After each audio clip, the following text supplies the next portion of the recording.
आज हम हिंदी के उन अनसुने हीरोज के बारे में बात करने वाले हैं, वो छोटे छोटे निशान जो असल में हमारी भाषा को असली मतलब देते हैं। जी हां, हम बात कर रहे हैं विराम चिन्हों की। अच्छा, ज्यादा बात नहीं करते, सीधा एक उदाहरण देखते हैं। स्क्रीन पर देखिए, शब्द बिल्कुल वही हैं, छोड़ो मत मारो, लेकिन बस एक कॉमा, एक छोटा सा अल्पविराम और पूरी कहानी ही बदल गई। एक तरफ जिंदगी बचाने की बात है तो दूसरी तरफ जान लेने का हुक्म। देखा, यही है इनकी ताकत। तो अभी हम सबने देखा है ना कि कैसे एक मामूली सा निशान जिंदगी और मौत का फैसला कर सकता है। यही तो है विराम चिन्हों की असली पावर, और आज हम इसी पावर को, इसी ताकत को थोड़ा और करीब से समझने वाले हैं। तो सवाल ये उठता है कि ये विराम चिन्ह है क्या भला? देखिए, विराम शब्द का मतलब ही होता है रुकना या ठहरना। तो जब हम कुछ लिखते हैं तो अपनी बात को, अपने इमोशंस को सही सही पहुंचाने के लिए हम जहां जहां रुकते हैं ना, वही इन चिन्हों का इस्तेमाल करते हैं। इनके बिना मतलब का अनर्थ हो सकता है। तो चलिए सबसे पहले उन चिन्हों की बात करते हैं जो भाषा के बहाव को, उसके फ्लो को कंट्रोल करते हैं। मतलब ये वो निशान हैं जो तय करते हैं कि पढ़ने वाला कहाँ रुकेगा, कितनी देर रुकेगा। एक तरह से ये भाषा के स्पीड ब्रेकर हैं। और इस लिस्ट में सबसे पहले आता है पूर्ण विराम।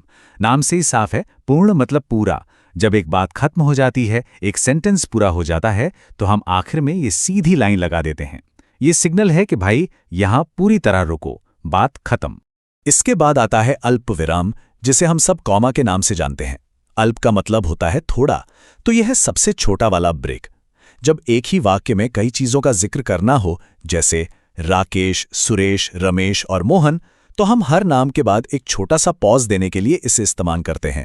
अब इन दोनों के बीच में एक और चिन्ह है अर्ध विराम। अर्ध मतलब आधा। तो ये कॉमा से थोड़ा ज्यादा लेकिन पूर्ण विराम से कम रुकने का इशारा है। इसका इस्तेमाल तब होता है जब दो बातें हों तो अलग अलग पर आपस में जुड़ी हुई हों। जैसे राघव घर आया, खाना खाया और खेलने गया। तो अगर इसे समझना हो तो ये बिल्कुल ट्रैफिक लाइट जैसा है। अल्प विराम यानी कॉमा वो है जैसे बस हल्का सा ब्रेक लगाया। अर्धविराम वो है पीली बत्ती, मतलब थोड़ा रुको, आगे बढ़ना है। और पूर्ण विराम वो है लाल बत्ती, फुल स्टॉप, रुक जाओ। कितना आसान है ना? अच्छा, तो रुकने और चलने की बात तो हो गई। अब उन चिन्हों की तरफ बढ़ते हैं जो लिखे हुए शब्दों में जान डाल देते हैं, उनमें इमोशन भरते हैं। कह सकते हैं कि ये निशान बेजान शब्दों को आवाज देते हैं। सबसे पहले प्रश्नवाचक चिन्ह। इसे तो हम सब पहचानते हैं। इसका काम एकदम सीधा साधा है। जब भी कोई सवाल पूछना हो, वाक्य के आखिर में इसे लगा दो। जैसे तुम्हारा नाम क्या है? ये निशान बता देता है कि जवाब की उम्मीद की जा रही है। और ये रहा विस्मयादिबोधक चिन्ह। अरे वाह, देखा, मैंने अभी अभी इसका इस्तेमाल किया। जब भी कोई मजबूत भावना दिखानी हो, चाहे वो खुशी हो, हैरानी हो या गुस्सा हो, तब इसका इस्तेमाल होता है। ये शब्दों में एक एक्स्ट्रा पंच डाल देता है, जैसे वाह क्या नजारा है। अब जरा इन दो चिन्हों को गौर से देखिए। लगते तो जुड़वा भाई जैसे हैं, पर काम एकदम अलग है। जो छोटा वाला है उसे कहते हैं योजक चिन्ह। योजक मतलब जोड़ने वाला। ये माता पिता या सुख दुख जैसे शब्दों को जोड़ता है। और जो लंबा वाला है वो है निर्देशक चिन्ह। निर्देशक मतलब जो दिशा दिखाए।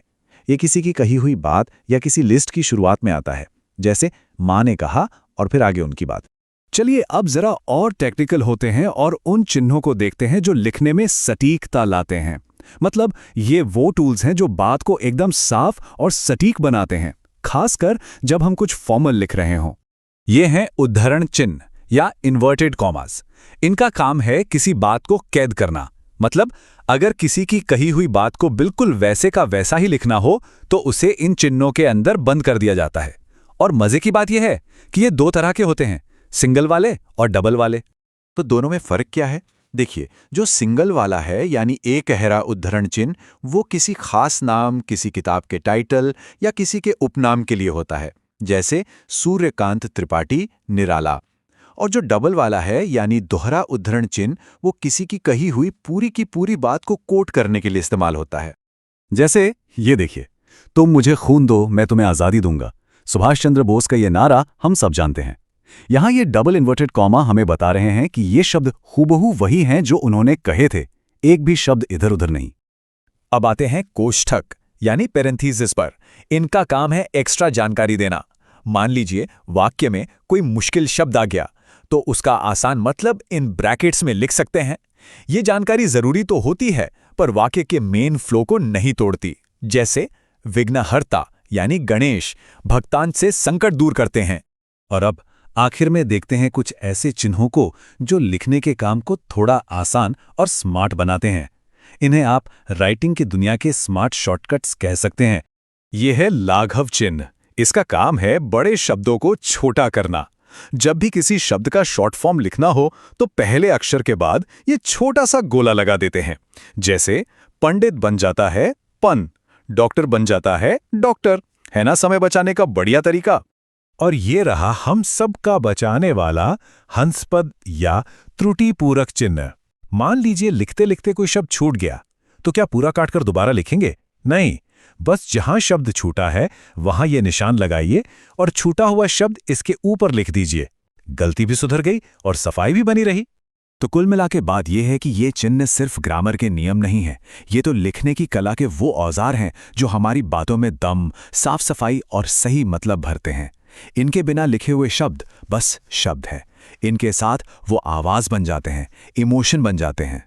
तो अब जब इन छोटे छोटे निशानों की इतनी बड़ी ताकत का अंदाजा हो ही गया है तो सोचने वाली बात यह है कि अब आगे से जब भी हम कुछ लिखेंगे तो क्या हमारा लिखने का अंदाज कुछ बदलेगा? इस पर जरूर सोचिएगा।